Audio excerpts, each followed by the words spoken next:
My name's Laurence. My name's Patrick, nice to meet you. Patrick Talbot. That's right, yes. Ex-miner. Yes. Thank God for that, we're in the right place. And so what pit, what pit were you at? I was at Markham Main in Armthorpe. I started back in the 1978-79. Jesus.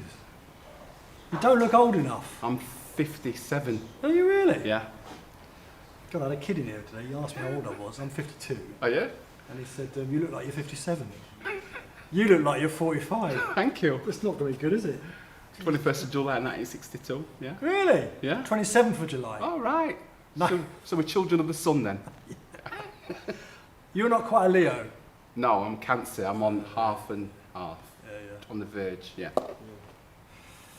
Yeah, I'm the Leo. I'm typical one at that, actually. Typical one at that. So what were you doing? So you were, so say your dates again, 78, 78, 79. 78, Yeah. 79. And how did that happen? So were you born in Doncaster? Or? Yeah, I was born in Doncaster. My parents came over, you know, we're in rush generation. And I was born in Doncaster, lived all my life in Doncaster. And I left school, well, one of those people at school who didn't get very much qualifications because I was always messing about. Right. And mining was a lot of money back in them days, Yeah, so yeah. went into mining. So you went in, what, straight from school? No, I went into fiberglass and I was doing valleys for houses in between the roofs, yeah. And one of my friends started training at Armthorpe, and it was making more money training than I was actually working, employed. So it was a no-brainer. I thought, you go for the money when you're a kid.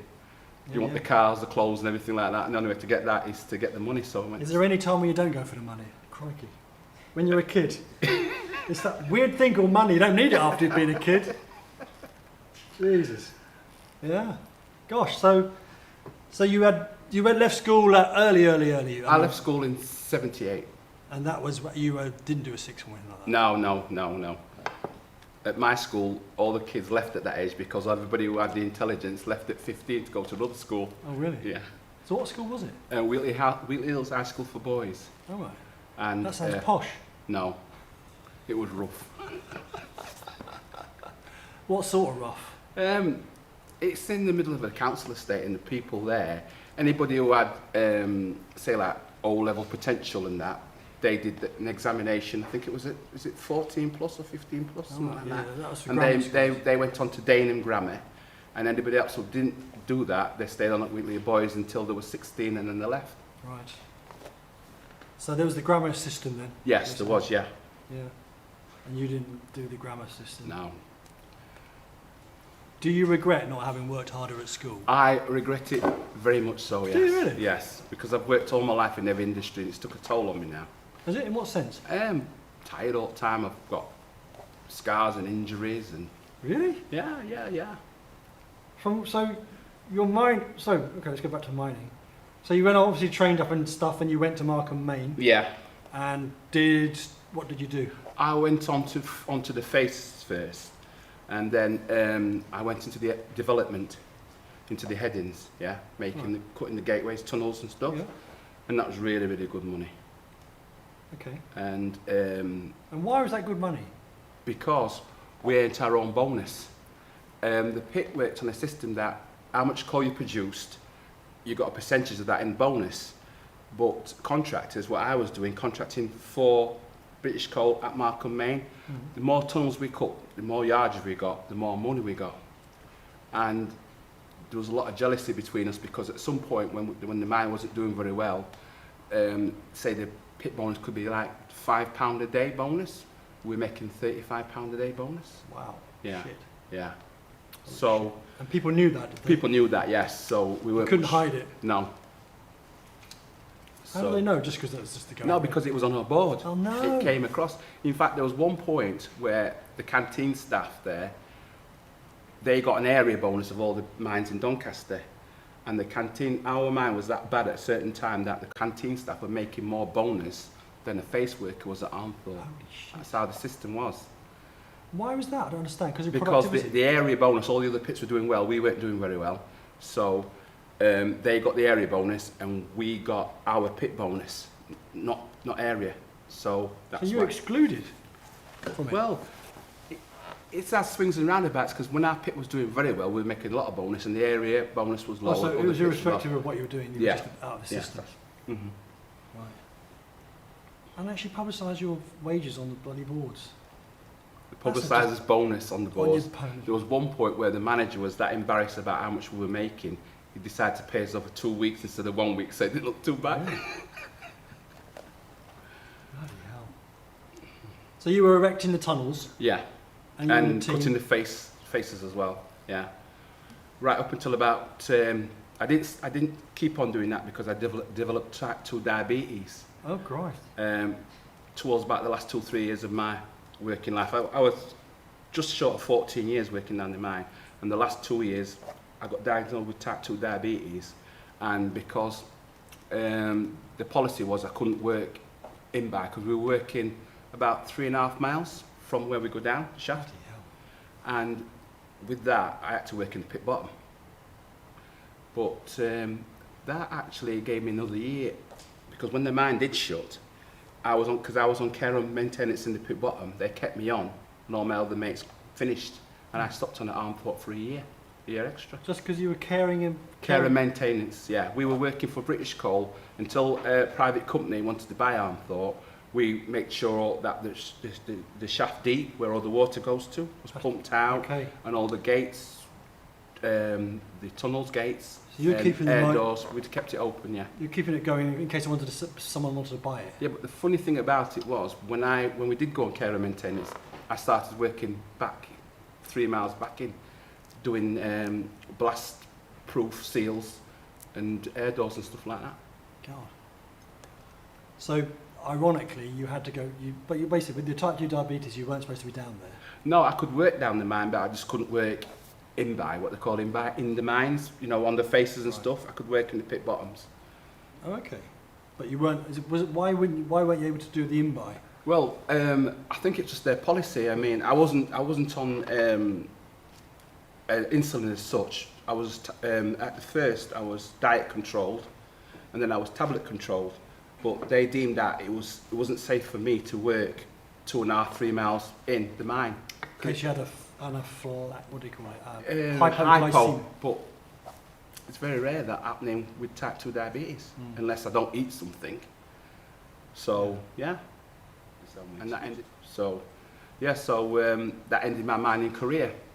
Right. Such because after that, when the private company did take over the mines, because I'm a type 2 diabetes, they didn't want me basically. So I came out the mining industry. Hmm. And how did you contract type 2 diabetes? Was it Hereditary. My hereditary? yeah, my great grandmother had it, my grandmother had it, and my mother had it. Really? So it really is. Yeah, yeah. But strangely enough, it was always the females of the Yeah, family, yeah. not the males until me, of course. Oh, right. And it's not usually a female line thing? No, it's just one of those things. I mean, it's an Afro-Caribbean thing. There's a lot of type 2 diabetes in Afro-Caribbeans. Is it? Yeah. Because one of my employees has got diabetes, so I'm quite interested. Mm. Because it's scary. You have to have it written up on the wall. What happens if he's has a fit? He's working in a Doncaster foundry. Yeah, So yeah. I mean, it's heavy tools and stuff. Well, I work for Bride and Beckhart's. I'm a wire drawer. A wire drawer, what's that? We take a wire rod, Yeah. and we draw it down to smaller Oh, I sizes. see. You're making wire. And it makes and we spin it into ropes. Wow. And we do everything from majority of our work is deep water mooring lines for oil oil platforms, gas platforms, and stuff like that. So that's cable you're making, really? No, they call them ropes. The class is ropes. Are they? Yeah. Because For instance, haulage ropes. We used to make haulage ropes for the mines before the mines all shut down. Sometimes we call them drag lines because we do a lot of drag lines for the open cast mining all over the world and stuff like that. Really? Yeah. And so have you been doing that ever since you left the mine? I had a time where I was did bits and bobs. but mainly that was the main job. I was waiting to get into Bryden. And Bryden used to do a lot of ropes for the mining industry, and they lost a lot of contracts when the mine shut down. Oh dear. It's amazing how it spreads. Yeah. All that stuff. The Mhm. repercussions of them. Yeah, yeah. Well, the whole of Doncaster suffered when the mine shut down. Yeah. So you weren't around for the strike. Oh yeah. 70E, where weren't you? Yeah. Yeah. How did you fare in that? I got arrested in North Nottinghamshire and got locked up for, I think it was 19 hours in a cell. Yeah, Really? yeah. What were you doing in North Nottinghamshire? We were at a pit called Bethercoats, and we got there and we were picketing. And we actually, instead of going in the morning times for picketing, where we kept on being stopped and turned back to Doncaster, we all decided to go in the afternoon, and the police and the people, the roadblocks weren't there, so we got there, and by the time we got there, the police got there, they actually photographed all the number plates of the cars of the picketers, and then the following week, we were going back into North Nottinghamshire, and they stopped us all, and then took us to North Nottinghamshire Constabulary and locked us up for 19 hours. Bloody hell. With any, were you interrogated and tortured? I asked lots of questions, yes. You were asked, or you asked? But what they did do, they actually put us all in a cell together. There was 20 of us in a cell.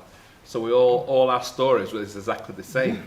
So when we came out and they asked us about our stories, every story was the same.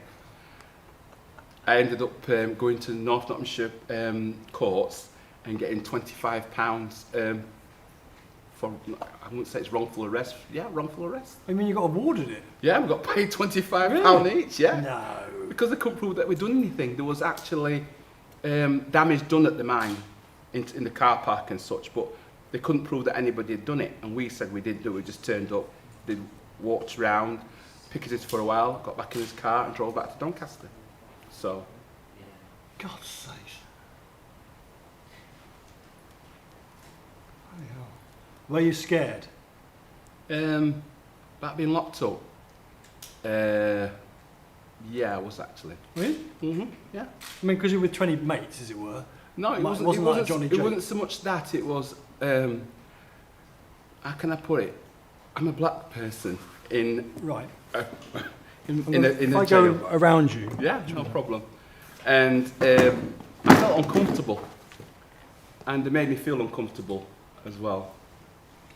Are the inmates or the... No, the actual police. Oh, right. The things they were saying to me, and I think they were trying to get me to lose it. Yeah. Intimidate you or whatever. Yeah, yeah. Me and because there was like me and my other 3 black friends, and they did the same things to us. They called us names and said things to us that they shouldn't have said to us, but we couldn't prove it. There was 2 of them there. I mean, there's no way I'm going to say to a policeman he swore at me or called me racially abused me, because there's 2 against 1, and they could say they didn't do it. Now it's one of those things. Yeah. Is that a thing you have to put up with regularly, or is it just in authority? It was just, I've had it all my life basically, but things are a lot better now than when I was a kid. But at the time, it was just with that, what happened with the police and stuff in there. Yeah. But it is getting better. It's a lot better from when I was a little boy to now. It's a lot better. There's a lot less racism. That's good, isn't it? Yeah. Except unless you're in Bulgaria. Yeah. But with this leaving Europe now and stuff, it's coming back. Is it really? Yeah. Can you sense it? It's not against say like Afro-Caribbeans, it's against, the Polish. Yeah. We've got a lot of Polish, Lithuanians, Latvians in Doncaster, and they're getting the back end of it because people aren't happy. Yeah. When people aren't happy and when financially people aren't making a lot of money, they look for somebody to blame. Scapegoats. Yeah. Yeah. So your generation, were you the scapegoats?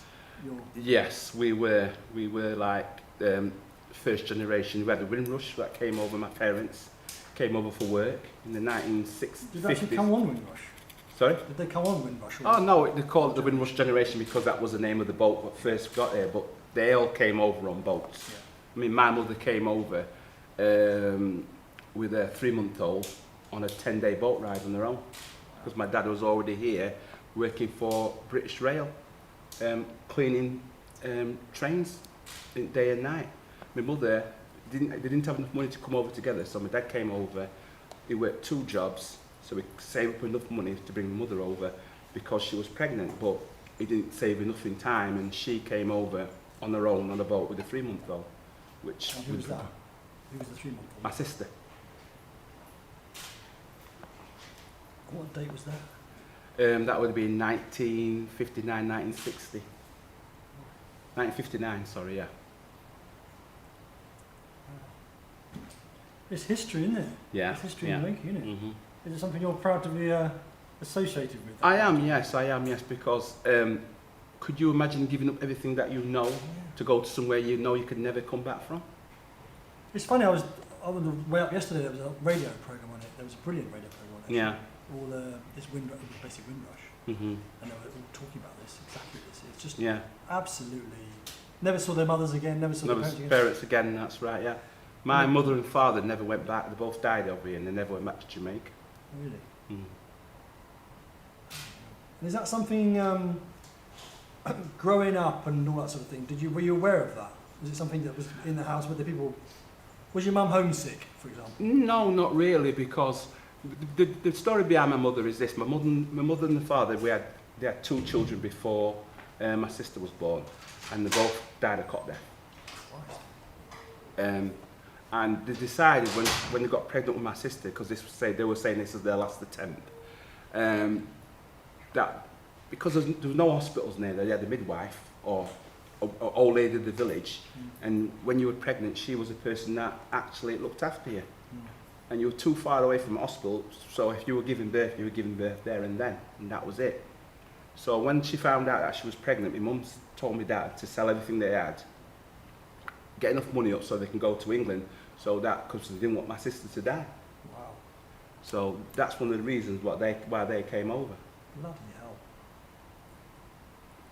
So not even really for jobs or economic, just... Well, it was because it was a better, I mean, of course you've seen the posters, haven't you? Streets are paved with gold, you can make lots and lots of money, change your life forever. And it was changing, because my mum and dad didn't have running water and electricity where they lived. They came over here and, what did it say? No blacks, no travellers and no dogs. In the digs and things? In the digs and things, yeah. And was that... Did he have a job in Doncaster when he left Jamaica? No, he went over to London, and one of my aunties was in London, and he had a friend called John Lattibaudier who was living in Doncaster at the time, and he phoned my father, or wrote him a letter and told him that was lots and lots of jobs in Doncaster. Really? Yes. At the time it was the railways and the mines. So my dad went into the railways because he had friends working at the railway. So there's quite a Jamaican, not exodus, what's the word? What would you call it? Quite a Jamaican... Influx. Influx. Yes, into Doncaster, yeah. And this was so sad because there were lots and lots of Afro-Caribbean people worked down the mines. But it took a lot of that generation, of course, to die because it's been 25 years, 30 years since the mine shut down and stuff. And my generation, there's a few people that I told about, what's going off in the miners' memorial and everything like that, but they didn't seem interested. No, I think that's why we're doing this, really. Yeah, but I'm proud of what I did. I'm not ashamed of being a miner. It is something that made Doncaster a better place. Yeah. And we are celebrating it now, aren't we? Yeah. So. Absolutely. Yeah. Absolutely. And your part in it. Yeah, my part in it, yeah. Yeah. Brilliant. I put a lot of money behind the bars in Doncaster. So was it a good life? Yes, it was. It was up until the miners' strike. It was a good life. After the miners' strike, it was a bit more subdued and stuff, but it was still a good life because we're still making decent money. And it was, I'd say, an equaliser for people, because it doesn't matter how intelligent you were, when you went down the mine, you could still make decent money. Yeah. Nowadays, you've got to super intelligent to get a super intelligent job to make any decent money. Whereas back in them days, it was a level playing field for everybody. So if you wasn't that intelligent, you could still get a job out of the mine, make lots of money. Interesting. A leveller. Yeah. And you decided to stay below ground, you weren't going to work above ground? Deputies and all that sort of stuff? No, I wasn't interested. I mean, what can I say? Were you offered the chances? Yeah, anybody could be a deputy if they wanted to, or try doing something like that, but I wasn't interested at the time. All I was bothered about, going to work, doing my bit, making my money, going home, enjoying myself, partying. Yeah. That sounds too bad, doesn't it? No, it was excellent actually. And was your social life with miners, or was your partying? Yes, we was. Yeah, we like, for instance, I'll tell you about one episode. It was because the mine had a shutdown period where we had 2 weeks, yeah, and the mine completely shut down apart from care and maintenance, yeah. So in 1982, me and my friends decided to go to Benidorm, and there was lots of miners from Bentley, from Armthorpe, of course, from Yorkshire, Maine. And when we actually got to Benidorm, it was like being in Doncaster. You were walking down the street and there was somebody there walking towards you. No. All right, Pat, how you doing? I'm all right, mate. You? Yeah. What are you drinking? Where are you stopping? It was really, really big. Must have been, I'd say, at least 150, 200 people there. Really? Really, yes, really. Christ almighty. And it wasn't just the miners as well. There were the miners' friends who weren't in the mine. They all came over as well. So it was big, yeah. And in Doncaster itself, and you got to remember, I think there was about 7 pits initially, and on a Saturday night in Doncaster, like, I knew all the guys from Bentley Pit, I knew a lot of guys from Yorkshire, Maine. So when you went round town on a Saturday night, there was always somebody. You could walk into town on your own, and within half an hour there was somebody that you knew you could have a drink with. God, that is amazing. Actually. Yeah. And it's not like that anymore. No, not at all, no. And did that change happen slowly or immediately once the... Gradually over about, I think it at the time, well, at that time I had my son at the time then, so I didn't hit the towns very much, but I'd say over the 6-7 years after all the mines shut down, it just went flat. People haven't got the money. There's no, it wasn't just the mines as well, it was like harvesters, there was a woman's factory that made clothing, they shut down, and a few other places. It was devastating for Doncaster. Yeah. I mean, that was like the house of cards collapsing, really. Yeah. It's amazing, isn't it? It's amazing it survives, really. I mean, how long did it take to... I mean, I imagine it's a turnaround. I mean, has there been a turnaround, or has it never survived? It's never got to... I think the easiest way to explain it would be this. Doncaster now, the only time you get that level of people in the town centre is at Christmas. When I was in the 80s and early 90s, it was like Christmas every weekend. Wow. That many people in the town centre. That's There's quite lots of pubs shut down, and it's just everything's just took a right knock. Do you know of any accidents? Did you have accidents? Me personally, Yeah. I got buried twice. Oh, bloody hell. Really? I was putting up the top part of the coal rings, yeah, the supports and then mine. You've got the bow, which is the top bit, and then you've got your 2 legs either side. Yeah. And we were in this heading going towards towards the face, and we cut out 2 meters. Well, 2 meters, and the top was it wasn't very good. So we dressed it out. Basically, what we did, we got a platform up, went up, and poked it, made sure everything was like secure. Then we came back down, waited for a bit, no bits came down, and we got the bow up. And I got the leg up and my mate was just about to put the plates on. There's 2 fish plates that go together, bolts going through, and the top and the side came down. It hit the leg. I twisted under the leg, and the leg came down on top of me, and it bowed like that. And then I got cut on my shoulders, and I got cut on my back and my side and my leg. And took me to DRI. What's DRI? Doncaster Royal Infirmary. Oh, right. And But so you the ring fell on top of you. yeah, that's And what saved me from a lot of more injury, because You're protected by the ring. I was protected by the leg, yeah, the ring, yeah, and that saved me, plus the top as well. So it sort of like came off the top down the side. I was holding the leg here. As it hit it, it came across like this on top of me, because it's straight up and it bows, hit the floor like that. So I was underneath it, and then everything else came down on top of me. So you were literally covered in coal. Rock, yeah. And then my friends came in, made sure it was safe, and just dragged me out. They could get to you. Yeah, and another time, I was. Jesus Christ. I mean, Oh, I like the fact that there's another time. After the first time, there's another time. It's just... Very glib about this. Was it absolutely petrifying? It was at the time, but then it's what you do. So. Is it? Really? So the other time I was driving what they call a Hauser Dinter, which is like a little JCB, underground Okay. JCB. And what happens is when you actually cut a tunnel, all the pressure comes from all areas, and because it can't come from the top because the ring's holding the top, the floor bumps up. Yes, I've heard this. Yeah. And so when we were cutting the headings, we're a 4-man team, so 3 men are at the front, cutting out and setting the steel, and 1 man goes back because say for instance we've cut 100 yards, say 50 yard back where the floor used to be, and you're setting R16s, that's the size, 16-foot rings. The floor could have bumped up 4 foot, so you're actually taking out a dint of 4 foot. Well, anyway. So you call a raised bit of floor a dint. A dint, yeah. And you call the vehicle you're driving a dinter. Yes. So it's because it takes dints away. Yes, that's right, yeah. Okay. All this terminology comes back Yeah, from yeah. Scotland, Newcastle, all those places. We've got those words. I'm not dint yet. Didn't No. it?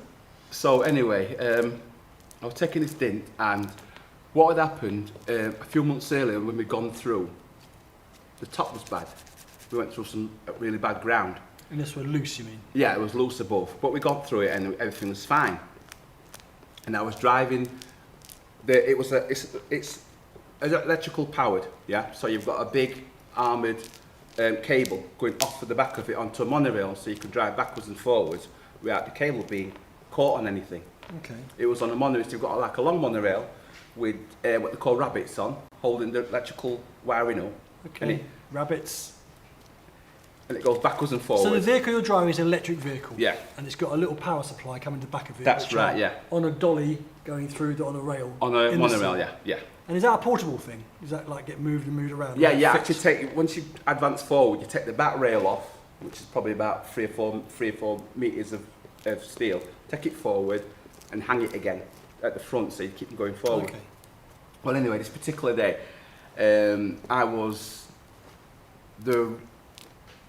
the rabbit got stuck. Top of I've got a pole, yeah, what comes down, brings the power back down to the Hauser Dinter.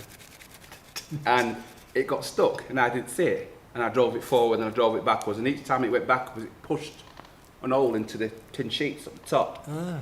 So I'd gone so far. The rabbit pushed a hole. Yeah, yeah, and the actual monorail was smashing into the top because it kept on getting stuck and I didn't see it. It's very noisy, very dusty. Yeah. So you can't see a great deal. You only got, I've got a light on my dinter facing forward and a light on my head, and that's it. Everything behind you is just And it's jet just black, full of dust. full of dust. And how big's the hole What? that you're cutting? We were cutting at that time, we were cutting R14s, so that's 14 foot high. 14. 14 foot high. Anyway, And how wide? I think it was about, I think it's R14's 14 foot to 14 foot across. I think so, I'm not sure, it's been that long. It's as big as a Channel Tunnel. And like I say, it kept on pushing up as I went backwards. So what happened was, once I'd finished, I was pulling the dinter back out of the way, out of the dint, and it went straight up into the sheets, opened up the top of the sheets, and then the lot just came down. The first thing I felt was something hit me, and back of my neck. And I turned around and looked up. As I looked up, all the top was coming in. So I didn't even have time to turn the power off, because you're supposed to knock the power off. I didn't have time to knock the power off. I dived off to this left-hand side of the dinter, and all the my mates heard the noise because it came with a rush.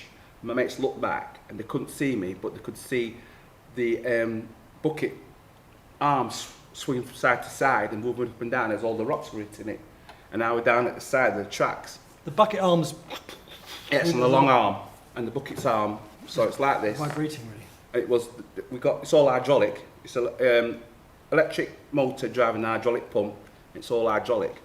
So I didn't turn the power off. I should have turned the power off. I dived off to the side. The top came in, hit the handles so that they were moving around. Oh my God. And then a lump went in and hit the pedals, and it started driving forward. No. And it was coming down the side of me all the time. So I had two choices. I could stay and get buried, or get up and run. So I just got up and ran forward. And luckily, I didn't get seriously hurt. But it took 3 days to dig it out.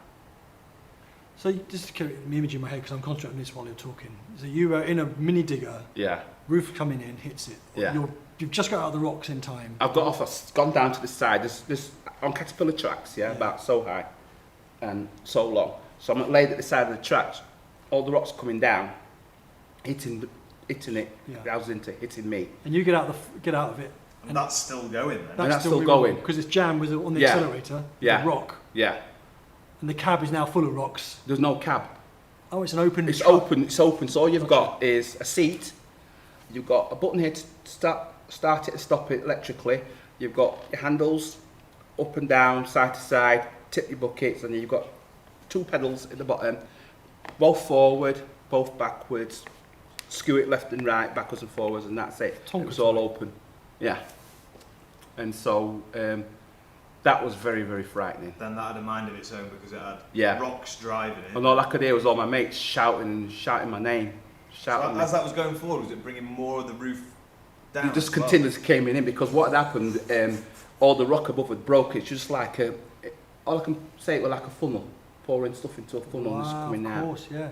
So that because of the tin. Yeah, it was missing, yeah. And like I said, it took about 2-3 days to clear it, so we could get back. So had you been buried in that, it'd have taken a day, 2 days for them to get to you.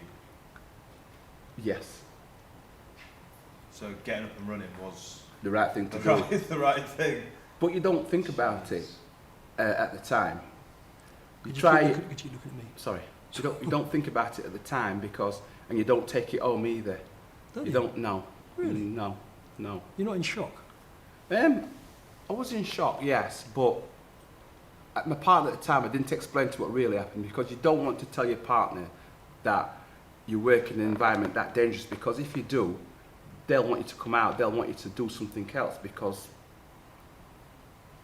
it's scary.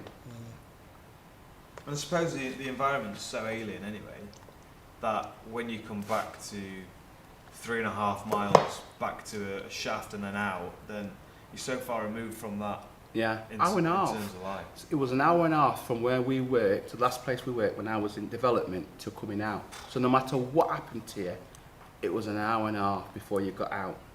God. So after that, you were just the shift stops. Well, the complete heading had to stop. We had to. There was the side where I was on, because we were in a tunnel, by the way, so we couldn't go back. It was a On heading. the wrong side of it. Yeah, so it stopped, and on the left-hand side, we actually dug ourselves out to come back. And then the following day, we came back in again, but this time with shovels. We had to cut the belt in, what the rock was going on to, put a new box end in so we could send it out, and then got shovels and dug the machinery out. God. And what about the actual hole? I mean, when you dug your stuff out, would it just come through again? It's sooner or later it stops. What we're trying to do we get to the hole and we're trying to put what they call chop pieces, bits of wood, above the rings to cover the hole, and then hopefully we can get some tin sheets in to stop the rest from coming in. Good God.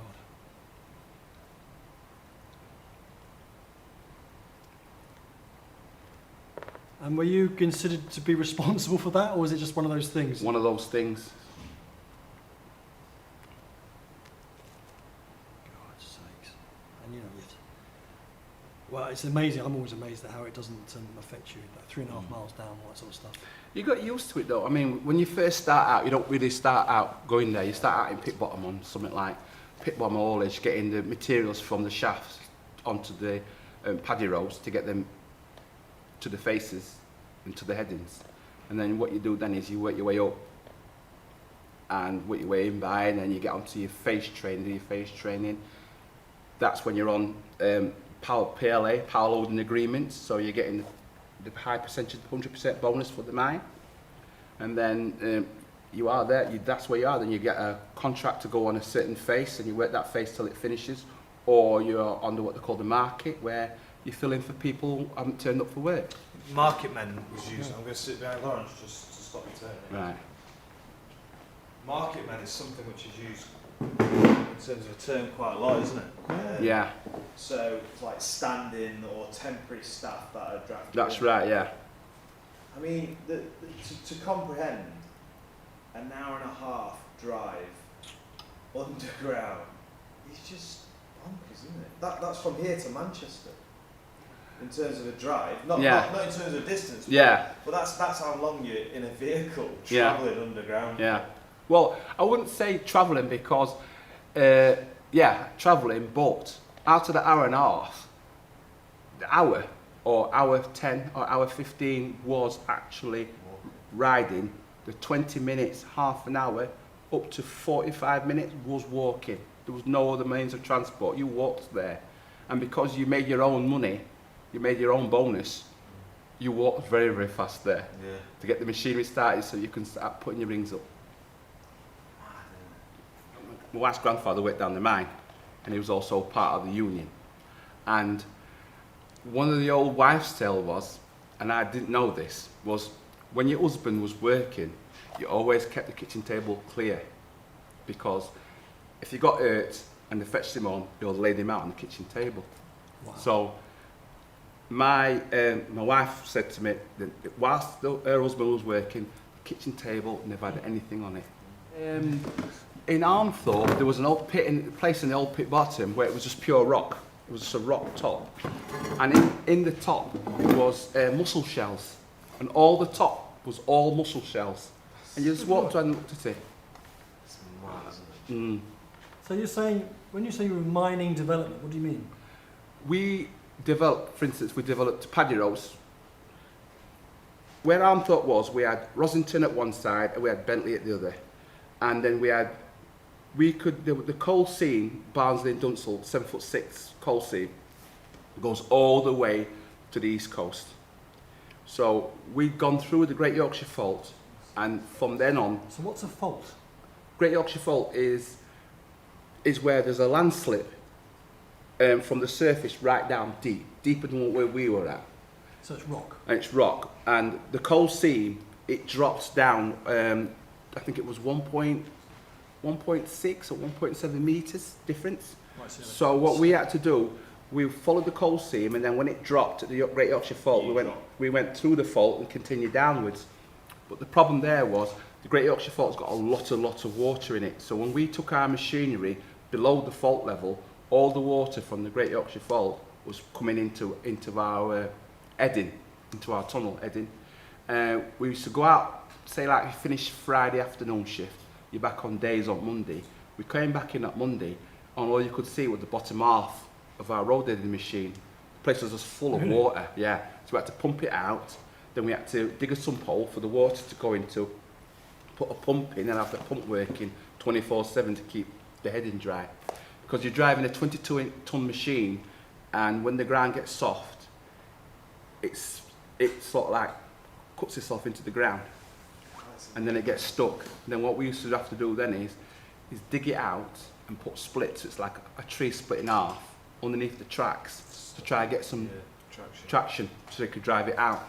So in terms of Armthorpe Pit, one thing that we've never quite, or I've never quite thought of, how far is it from Armthorpe to Bentley? In terms of as the crow flies from here? I'm not sure. Because they were practically joined, weren't they? Yes, they were, yeah. We were actually, we were, when we were cutting, the last time I was in the Edding, we could hear Rosington Face Machinery. We turned off all our equipment, we could hear them cutting coal through the rock. God. But the thing, what really upset a lot of people is that Armthorpe was, it could have gone on forever. Well, I say forever, it would have got too far or too long. But once we got through that fault, we had coal all the way to the east coast, and there was no other mines in that area. All the other mines in like Selby and all the mines around the Yorkshire Main, Rosington, all them, they had a short life expectancy. But Armthorpe, if they continued where we were doing this Edding, they could have gone on for miles until it got. So, we're there, Bentley's just over the North Bridge, and that's Armthorpe. So literally, as the crow flies, You're underneath there. I mean that's 5 miles going that way. If you went straight, you're probably only 3 miles. But what you've got to remember is that you can't cut coal underneath a major built-up area. It's only in fields. Really? Yeah, really, Right. yeah. But there wasn't so much built up at that point. No, was there wasn't. No. So what would you have to do? Deviate around? First thing you had what they call the shaft pillar. You can't take coal out within, I think it's something like about 1/4 of a mile, because if you do, that will make the shaft unstable, and it could actually affect it. Then after that, when they first sunk the mines in the 1920s, So you had like shaft pillars like that, Yeah. and then you had 1/4 of a mile. yeah, and then they just take all the coal there, the easy stuff. Yeah. And as time developed, we went further and further and further out. So would And- you go circular, or would you? It's difficult. It's all down to how to ventilate it and stuff, because you've got to remember, you've got to have air coming down one shaft, going all the way to where you are and all the way back out again. So they did it with, I think it was the feasibility of where you can cut the coal. But like I say, we were at 2.5, 3 miles out from the shaft pillar, from the shaft, and like I said, we could go all the way to the east coast. We got through that fault and that was it. And it's still there. 7'6" seam of coal. I don't know how wide it is, but it goes all the way to the coast. And that's how much. So when they said that the mining could have completed, if the government had invested in the mines, there would still be people mining now. But they didn't. But of course, it becomes unfeasible when you get so far out to ventilate it. It's too hot, it gets too difficult to get the coal out, so eventually you'd have to stop. And sink a new shaft? Yes, but there was nobody were investing in the coal industry. The government didn't want to know about it.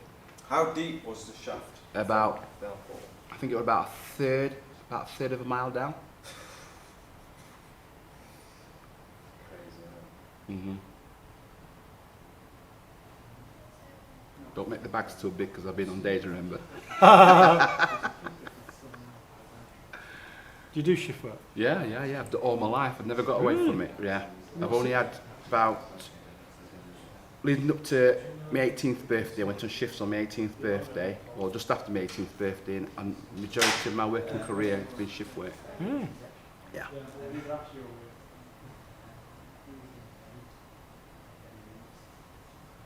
And no, I don't like it. No? I hate shift work. But you've never known anything different? No. Wow. And how often does it change around? Every week. Really, from day to It's a free shift system. Days, afters and nights. So I'm on days this week, nights next week, afters week after. Really? Mm. And is that healthy? No. I think statistics say that working shift work reduces your life expectancy by about 5 years. Oh, God.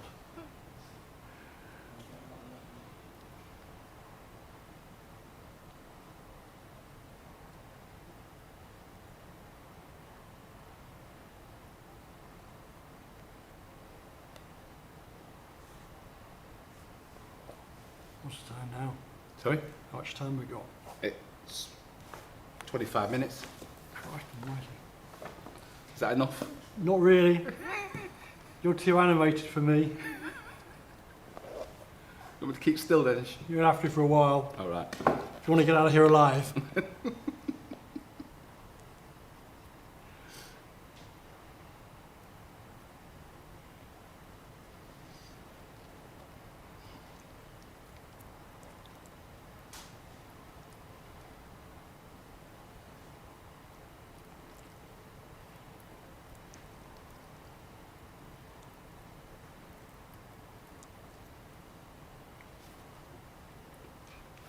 That's brilliant. Can I? Do you recognise yourself? Yes, I do actually.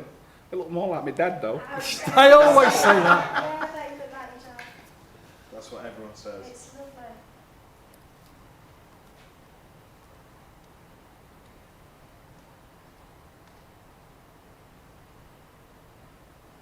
Bombs don't go on forever. Right, let's get some. You want to get. Hello. My name's Patrick. What's yours? Is there a good light on it? Yeah. Could you get one of me? Yeah. Yeah? Thank you with that, will you? Yeah, of course I will. Hope it's decent. New Samsung Galaxy 10 Plus, it's the business. Okay, we'll get standing up.